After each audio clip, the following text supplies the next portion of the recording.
मोहतरम अपने बुजुर्गों का और इस उम्मत का बेहतरीन मुस्तकबिल, हिंदुस्तान का मुस्तकबिल, ये गयूर नौजवान, छोटे छोटे मासूम बच्चे और पर्दे के पीछे बैठी माँ और बहनें, उन सब का स्टेज वालों से पहले आप सबका बहुत बहुत शुक्रगुजार हूँ और आपकी तशरीफ़ आवरी पर इस प्रोग्राम में तहे दिल से अपनी तमाम तंजीमों की तरफ से, अपनी पार्टी की तरफ से मुबारकबाद पेश करता हूँ। आपके बाद स्टेज पर बैठे मुअज़्ज़ज़ मोहतरम आली जनाब संजू बाऊ खड़के साहब, जो आपके बहुत महबूब लीडर हैं, वो स्टेज पर तशरीफ फरमा हैं। हमारे मोहतरम मुसलमानों की दिलों की धड़कन, बेशुमार लोगों की सरपरस्ती करने वाले और गरीबों के हमदर्द, उलमा और मेहमान नवाज और उम्मत के और मुल्क में रहने वाले तमाम इंसानियत पसंद लोगों के दर्द को अपना दर्द समझने वाले जनाब मौलाना खदीर साहब दामत बरकातुहुल आलिया, और इसी स्टेज पर एक नौजवान कायद, मेरी पहली मुलाकात, लेकिन उनके चर्चे दिल्ली की सड़कों तक और दिल्ली के नेताओं में और नौजवानों की दिलों में रहने वाले, नौजवानों की दिलों पर राज करने वाले, अपनी माँ और बहनों की दुआओं में हमेशा शरीक रहने वाले, छोटे छोटे मासूम बच्चों की ज़बान पर जिनका नारा और जो बच्चे उनके लिए दुआएं करते हैं, इन तमाम नौजवानों के लीडर और आप तमाम बुजुर्गों का चहीता बेटा जनाब मोहतरम जफर साहब दामत बरकातुहुम, इसके अलावा स्टेज पर बैठे हाजी रफीक साहब, दूसरे मुअज़्ज़ज़ हजरात और हमारे एक नौजवान मुफ्ती मोहम्मद गयासुद्दीन साहब दामत बरकातुहुम। अच्छा है कि एक मुफ्ती भी स्टेज पर मौजूद है ताकि फतवा देने में आसानी हो। हम बगैर मुफ्ती के तुम्हारे पास नहीं आए। मैंने मुफ्ती साहब से इजाजत लेकर स्टेज पर आया हूं आपके सामने। दोस्तों, बहुत से लोग बैठे हैं, मुझे तो नाम के बारे में ज्यादा जानकारी नहीं, माफी चाहता हूं उनसे, लेकिन मुद्दे पर आते हैं। आज का ये अजीमुश्शान इजलास आम अमरावती की इस मुक़द्दस सरज़मीं पर आप हजरात की तशरीफ आवरी हम जैसे लोगों को सुनने के लिए और अपने महबूब लीडर्स संजय बाबू खड़के को जिताने के लिए हुई है, उसके लिए आप मुबारकबाद के मुस्तहिक हैं। सबसे पहले तो मैं आपको दुआ से नवाजता हूँ, दुआ देता हूँ कि अल्लाह तबारक व तआला हम सब की दुनिया और आखिरत की सारी परेशानियों को दूर फरमाए और अल्लाह तमाम शुरूर व फितन से हम सबको महफूज रखे, दुनिया और आखिरत की सारी खुशियां हमें मैसर फरमाए। बिरादरान इस्लाम, आज का यह अज़ीमुश्शान इजलास विधानसभा चुनाव महाराष्ट्र 2024 के ताल्लुक से है। आप ये सोच रहे होंगे कि मौलाना दिल्ली से चलकर यहाँ अजीत पवार साहब दादा की सपोर्ट में क्यों आए, और वो भी संजय बाबू खड़के की हिमायत के लिए,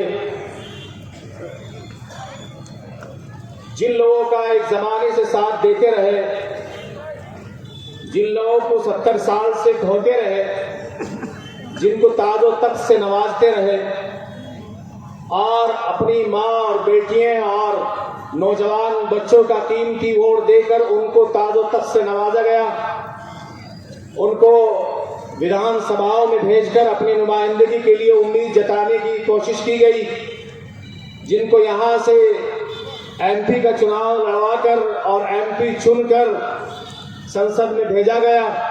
बहुत से राज्यसभा गए। उम्मते मुस्लिमा ये उम्मीद करती रही कि शायद हमारी नुमाइंदगी करेंगे और हमारी बात करेंगे। जिनको हम सेकुलर पार्टियां कहते हैं और समझते हैं, हमारे अकाबिर उलमाए किराम, हमारे बुजुर्गान दीन ने जिन पार्टियों के लिए बेशुमार कुर्बानियां दी, बेशुमार लोगों को उस तरफ जाने के लिए कहा और हमेशा ये कोशिश करते रहे कि ये शायद इस दफा नहीं, कोई मजबूरी रही होगी, ये 5 साल गुजर गए, अगले 5 सालों में वो तुम्हारी नुमाइंदगी करेंगे, तुम्हारी बात करेंगे। अफसोस सद अफसोस, हर 5 साल गुजरते गए, हम सोचते रहे हमारे नौजवानों को कहीं पार्टी में हिस्सेदारी मिलेगी। हम समझते रहे मुल्क में जितने सूबे हैं, कहीं ना कहीं अगर 10 प्रदेशों के प्रदेश अध्यक्ष उनके होंगे तो 2-4 हमारे भी होंगे। उसके अलावा हम ये समझते रहे कि उनकी राष्ट्रीय कार्यकारिणी में कुछ लोग उनके होंगे तो हमारी भी हिस्सेदारी होगी।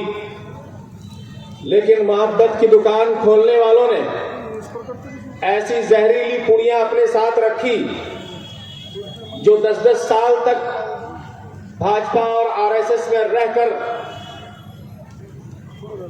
हमारे मौजूदा विधायक की और मौजूदा विधायक के तमाम चाहने वालों की, यहाँ रहने वाले माँ और बहनों की और उम्मते मुस्लिमा की शान में गुस्ताखियां करते रहे। विकास तो दूर की बात, कभी उनके जख्म पर मरहम लगाने तक नहीं आए। आज वो मुसलमानों के वोटों के उम्मीदवार हैं, वोट मांगने की कोशिश कर रहे हैं, बंटवारा करने की कोशिश कर रहे हैं। हम जानते हैं हिंदुस्तान का मुसलमान इस वक्त दूसरी तरफ देख रहा है और आज मीडिया पर और समाज के अंदर मुल्क भर में कुछ मुट्ठी भर लोगों ने नफरत का बीज बो दिया है। हिंदू मुसलमानों को बंटवाकर आपसी नफरतें पैदा करके अपनी सियासत की खातिर, अपने स्वार्थ की खातिर, अपने इख्तिदार की खातिर हमारे अंदर आपसी नफरतें पैदा कर दी और एक दूसरे से लड़ाने का काम किया। आपके महबूब लीडर ने आपकी इस अमरावती में जो अहम काम किया है हमारी नजर में, वो सबसे बड़ा अहम काम ये है, वो तालीम है। तालीम के मैदान में काम करने वाला समाज के अंदर सबसे ऊंचा मर्तबा रखता है। जहालत को दूर करने वाला अगर तुम्हारे मासूम बच्चों की तालीम का इंतजाम करता है तो हमारा महबूब लीडर है। अगर तुम्हारी जहालत को दूर करने के लिए, मासूम बच्चों की जिंदगी को बनाने के लिए कोई तुम्हारे लिए काम कर रहा है तो हमारे लिए वो सबसे अच्छा है। और तुम्हारे यहां विकास की खातिर, तुम्हारी सड़कों को अच्छा बनाने में, नालियों को अच्छा बनाने में, नौजवान बच्चों के खेल कूद के लिए स्टेडियम बनाने में और माँ और बहनों की सुरक्षा करने में, उसके अलावा यहाँ दवाइयाँ दिलवाने में, हॉस्पिटलों का क़याम कराने में, और सबसे बड़ी बात यह कि फसादात के दौरान आपके नौजवानों का तहफ़्फ़ुज़ करना और इलाके को फसादात से महफूज रखना, नौजवानों पर मुकदमे न लगें, इसके लिए तुम्हारी नुमाइंदगी करना, सच्चे दिल से तुम्हारे साथ खड़े रहना, ये बहुत बड़ा काम है। याद रखिए, पार्टी कोई भी हो, अगर कोई अच्छा इंसान तुम्हारे लिए काम करता है, तुम्हारी अच्छी नुमाइंदगी करता है, तुम्हारे दर्द को अपना दर्द समझता है, तुम्हारी तकलीफ को अपनी तकलीफ समझता है, तुम्हारी माँ और बेटी को अपनी माँ और बेटी समझता है, हमारी बच्चियों को अपनी बच्ची समझता है, उनका तहफ़्फ़ुज़ करता है, उनकी निगरानी करता है।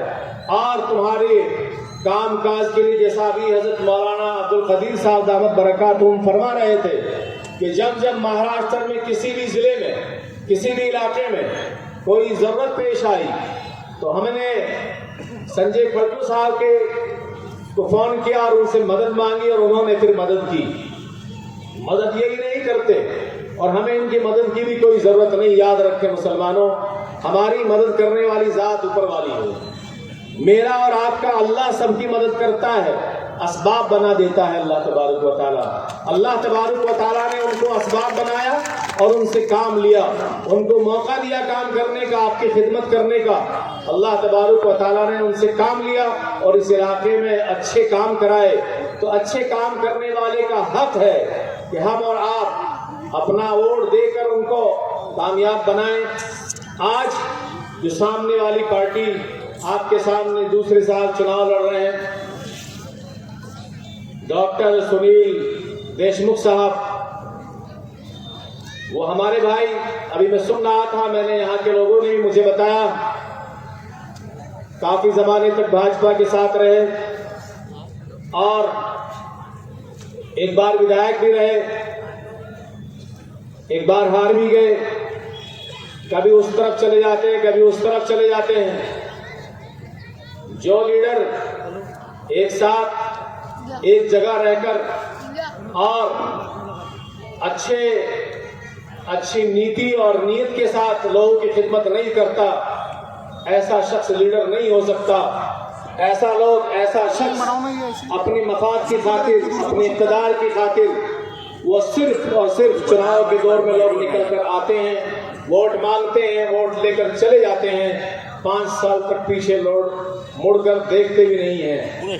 दोस्तों, मेरी आपसे मुअद्दिबाना दरख्वास्त यही है, मुल्क में आज जरूरत है अच्छे नुमाइंदगी करने वाले लोगों की, अच्छे लीडरान की, सेकुलर लोगों की, नामो निहार सेकुलर पार्टियों की नहीं, नामो निहार सेकुलर लीडरों की नहीं, जो बात करते हैं मुसलमानों की लेकिन अंदर से कुछ और हैं। बात करते हैं उम्मत मुस्लिमा की, बात करते हैं बेटियों की सुरक्षा की, बात करते हैं मोहब्बत की दुकान की।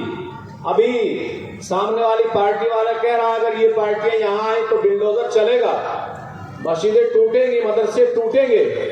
तुझे इन चीजों की फिक्र करने की जरूरत नहीं है मेरे दोस्त। इसकी फिक्र तो मेरे अल्लाह को है। मेरा अल्लाह ही अपने घरों को बचाता है, मेरा अल्लाह ही मदारिस दीनिया को बचाएगा, मेरा और आपका अल्लाह ही मेरी और आपकी इज्जत को बचाएगा। हमारी माँ और बेटियों का तहफ़्फ़ुज़ करने वाली ज़ात भी अल्लाह की है। हमें आप जैसे लीडरों की कोई ज़रूरत नहीं है। और अगर तुझे फिक्र है अमरावती के मुसलमानों की और वाकई तुम सच्चे लीडर हो कांग्रेस के, तो राहुल गांधी जी से दरख्वास्त करो कि हिमाचल में तुम्हारी सरकार है, वहां मस्जिदें क्यों गिराई जा रही हैं। दरख्वास्त करो उनसे, जहां पर ये हरा झंडा दरगाहों पर लगा हुआ है, हमारे बुजुर्गों के मज़ारात को क्यों तोड़ा जा रहा है। दरख्वास्त करो उनकी सरकार से, उनसे कहो कि बहराइच के मुसलमान बेशुमार तकलीफ में है, बेशुमार मकान ढा दिए गए, क्यों नहीं गए वहां पर। उनके आंसू पूछने के लिए क्या टाइम नहीं मिला तुम्हें।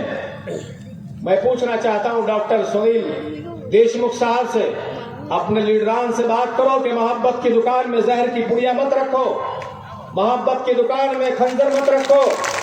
अगर मोहब्बत की दुकान है, हिमाचल के एक पुलिस ऑफिसर लेडीज को एक विधायक के लड़के की बदमाशी के खातिर जब पुलिस ऑफिसर ने उन पर कानूनी कार्रवाई की, उनकी गाड़ी का चालान किया, एक मुसलमान ऑफिसर लेडीज तुम बर्दाश्त नहीं कर सके और तुम्हें वो अकेली मुस्लिम लेडी पसंद नहीं आई, आपने फौरी तौर पर उसका ट्रांसफर करके उसको वहां से निकाल दिया।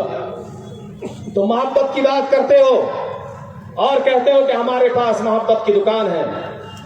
अमरावती के मुसलमानों, मैं तुमसे पूछना चाहता हूं, सबके हाथ में मोबाइल है, सोशल मीडिया का जमाना है, गोदी मीडिया भी बहुत सारी बातें करती है और न जाने कैसी कैसी चीजें दिखाती है।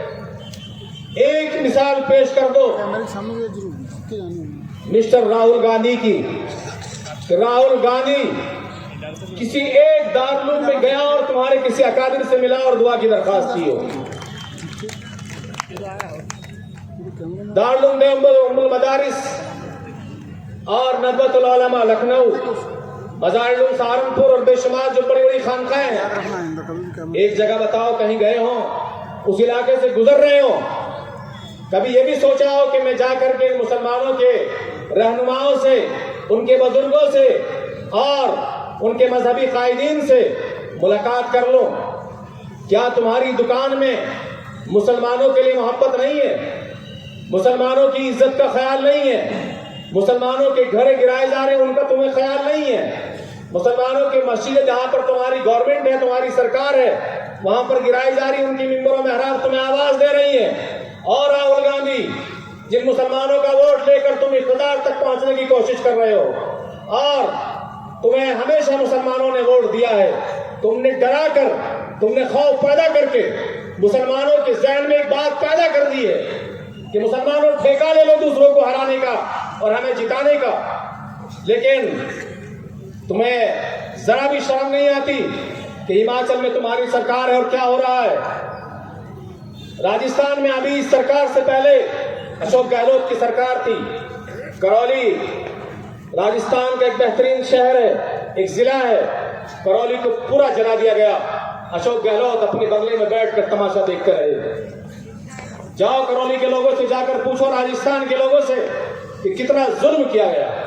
सरकारें आती हैं, अपना जुल्म करती हैं, जालिम कभी बाज नहीं आता है, अपना मौका देखते ही तुम्हारे ऊपर खंजर चलाने की कोशिश करता है। मैं ये कहना चाहता हूं, मैं किसी का मुखालिफ नहीं, लेकिन मैं तुम्हें ये बताना चाहता हूं, अपने अपने इलाके में ऐसे लीडर चुनो, ऐसे लीडर चुनकर भेजो ताकि गोदी मीडिया वोट जिहाद की बात करना बंद कर दे, गोदी मीडिया बुर्का जिहाद की बात करना बंद कर दे, गोदी मीडिया थूक जिहाद की बात करना बंद कर दे, गोदी मीडिया मुसलमानों पर दहशतगर्दी का ठप्पा लगाना बंद कर दे, गोदी मीडिया मदारिस पर उंगली उठाने की बात बंद कर दे।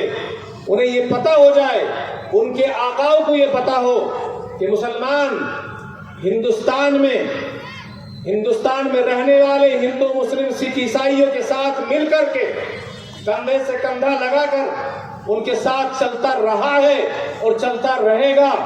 बांटने वाले बंटवाते रहेंगे, बांटने वाले कोशिश करेंगे कि बंटवारा हो जाए, बांटने वाले कोशिश करेंगे मुसलमान अलग थलग पड़ जाए, बांटने वाले कोशिश करेंगे लंबी लंबी तकरीरें करके, जोशीली तकरीरें करके बीच में दीवारें खड़ी कर दी जाएं।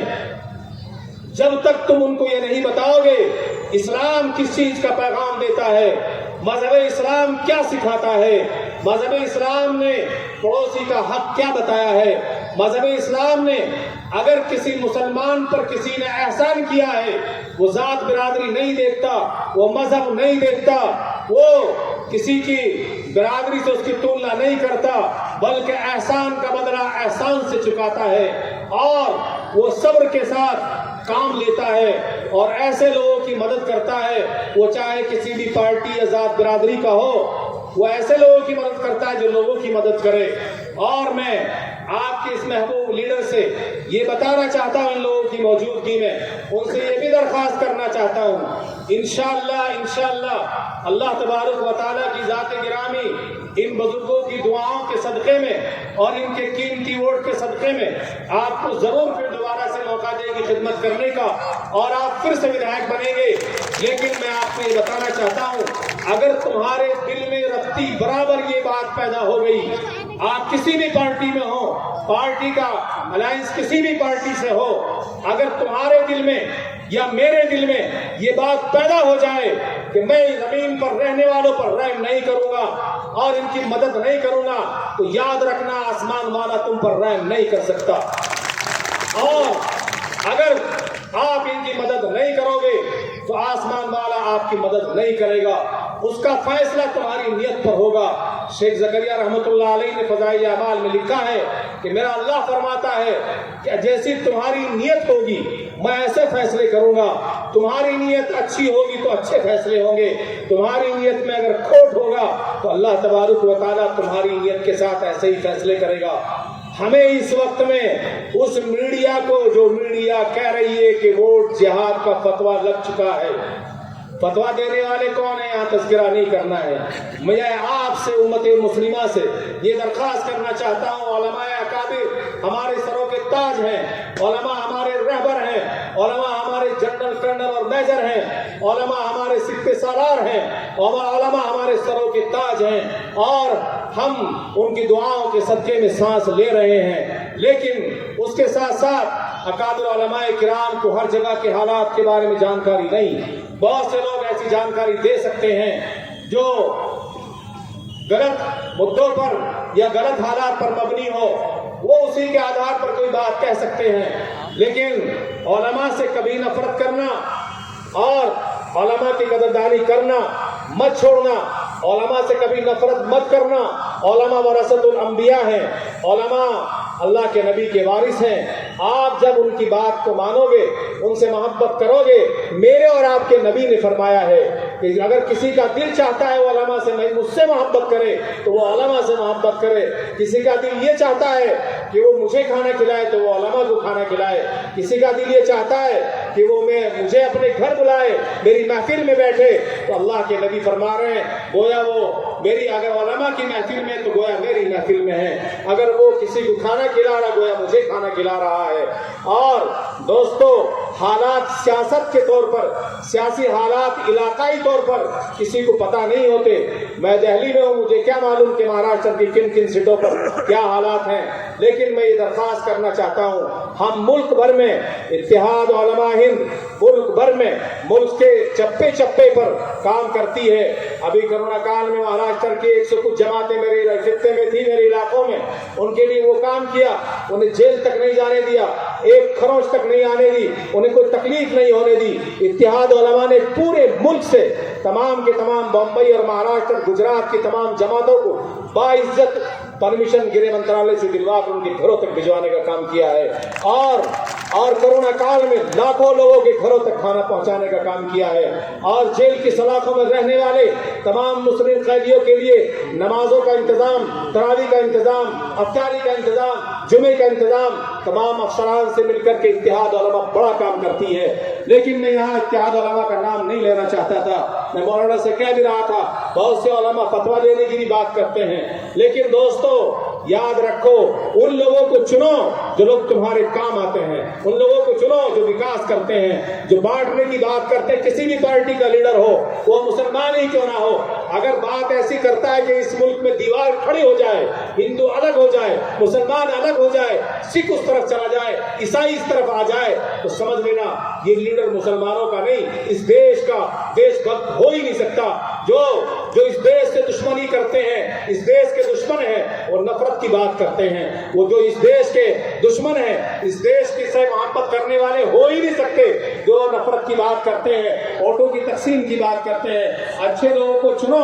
अजीत पवार साहब जबान से जो बात कहते हैं वो हमेशा उसको पूरा करते हैं। अभी वक्त तरमीम बिल का मसला चल रहा है, वक्त तरमीम बिल पर हमारे अकाबिर उलमाए किराम ने सबसे बात की। अगर बात आती है इसकी, लोग सोचे कि इनका अलायंस भाजपा से है, तो आप याद रखें नीतीश कुमार का भी भाजपा से है और नायडू का भी भाजपा से है। नायडू ने अपने नायब सदर को भेज करके बाकायदा ऐलान कराया कि अगर भाजपा कोई गलत काम करेगी हम उसके साथ कतन नहीं है, और नीतीश भी उस पर चल रहे हैं। और अजीत पवार से हम सबको ये उम्मीद है कि इंशाअल्लाह वक्त तरमीम बिल की वो कतन हिमायत नहीं करेंगे बल्कि उसकी मुखालफत करेंगे, और वो हमेशा सच्चाई के साथ खड़े रहेंगे।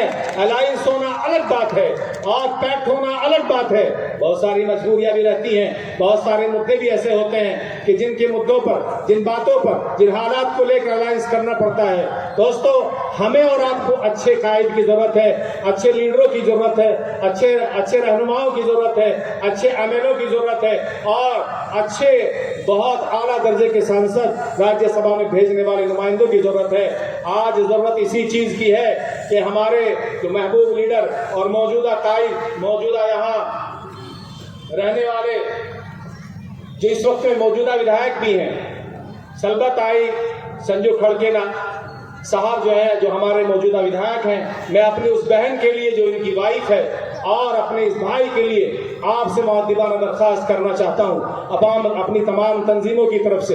इसलिए नहीं कि इनका ताल्लुक किस पार्टी से है और इनकी पार्टी का ताल्लुक किससे है, इसलिए कि ये एक अच्छा लीडर है, ये एक सच्चा कायद है और ये अच्छा रहनुमा है और इन्होंने तालीम के लिए काम किया, इन्होंने यहाँ उम्मत मुस्लिमा के लिए काम किया। और मैं ये भी इन्हें बताना चाहता हूँ, हम ये नहीं कहते आप मुसलमानों के लिए काम करें, आप इंसानियत के लिए काम करें, आप गरीबों के लिए काम करें, आप तालीमी मैदान में काम करें। तालीम रोशनी जो है, अंधेरा जहालत है और तालीम एक रोशनी है। इस लाइट को बंद कर दो, यहाँ अंधेरा छा जाएगा, और ये लाइट जला दोगे तो रोशनी अंधेरे पर गालिब आ जाएगी।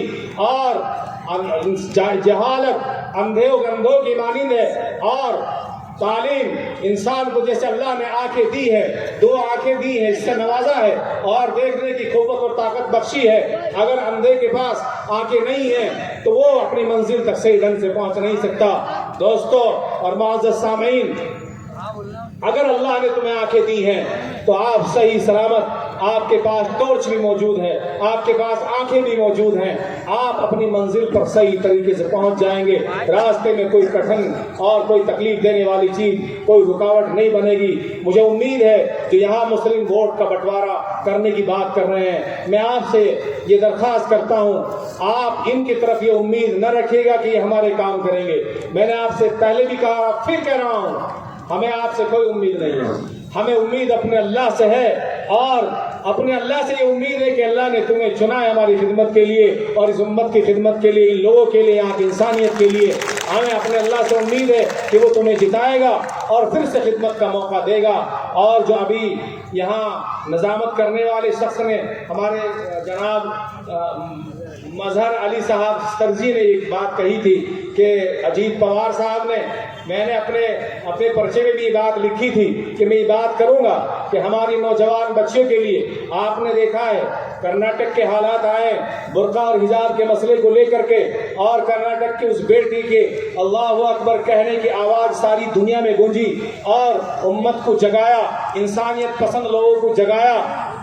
याद रखें, चंद मुट्ठी भर लोग हैं जो तमाम पार्टियों में रहते हैं, तमाम खानदानों के बीच में रहते हैं, तमाम बिरादरियों में होते हैं, तमाम मज़ाहिब में होते हैं, जो ये चाहते हैं कि कौम मिल्लत के अंदर आपस में भाईचारा पैदा ना हो, यहाँ प्यार मोहब्बत परवाज न चढ़े और यहाँ अच्छे काम ना हो, विकास से लोगों को भड़काया जाए और विकास की बात न करें, बच्चों की तालीम की बात न करें, बच्चों के मुस्तकबिल की बात न करें, बच्चों के लिए दवाई के लिए, इलाज के लिए अस्पताल की बात न करें। सड़कों पर चलने वाली गाड़ियों, ये गड्ढे जो सड़कों में होते हैं, इनको भरने की और अच्छी सड़कें बनाने की बात न करें। और नालियों में गंदगी भरी हुई है, अच्छी नालियों की सफाई सुथराई और अच्छी नालियों की बनाने की बात ना करें। विकास के मुद्दे पर कोई बात नहीं होनी चाहिए, दूसरे मुद्दों पर बात हो, तो ऐसे लोगों से हमेशा बचते हुए रहना चाहिए और ऐसे लोगों को सियासत से दूर रखना चाहिए।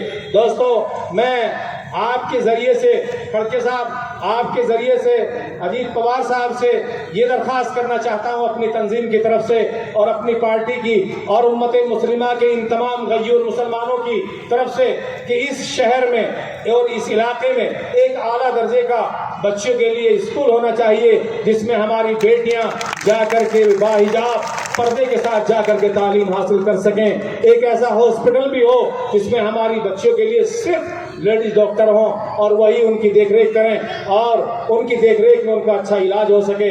मैं उम्मीद करता हूं कि आप मेरी बात पवार साहब तक पहुंचाएंगे। मैं खुद भी उनसे इस सिलसिले में मुलाकात करूंगा। और एक बात और कहना चाहता हूं, आपको ये यकीन दिलाना चाहता हूं, मौलाना की मौजूदगी में आप अमरावती में बैठे हैं, आपके विधायक अगर आपका काम नहीं करते हैं, आपके खासदार आपका काम नहीं करते हैं, तो आप बिल्कुल मायूस ना हो। मुझे बताएं, दिल्ली का कोई काम हो, मुल्क के किसी भी कोने पर कोई काम हो, मैं कोशिश करूंगा। काम करना ना करना ये अल्लाह के अख्तियार में है और काम का हो जाना ना हो जाना ये भी मौला के अख्तियार में है। लेकिन ये आपका भाई, ये आपका बेटा और इन नौजवानों के ऊपर सरपरस्ती करने वाला ये एक नौजवान आलिम, मैं वादा करता हूं इंशाअल्लाह इत्तेहाद उलमा हिंद और हमारी पार्टी राष्ट्रीय लोकदल और भारतीय किसान यूनियन, जिसका मैं राष्ट्रीय संरक्षक भी हूं और कोर कमेटी का चेयरमैन भी हूं, जहां जहां तुम्हें जरूरत पेश आएगी हमारी तंजीमें, हमारी पार्टियां, हमारे संगठन आपके साथ खड़े रहेंगे।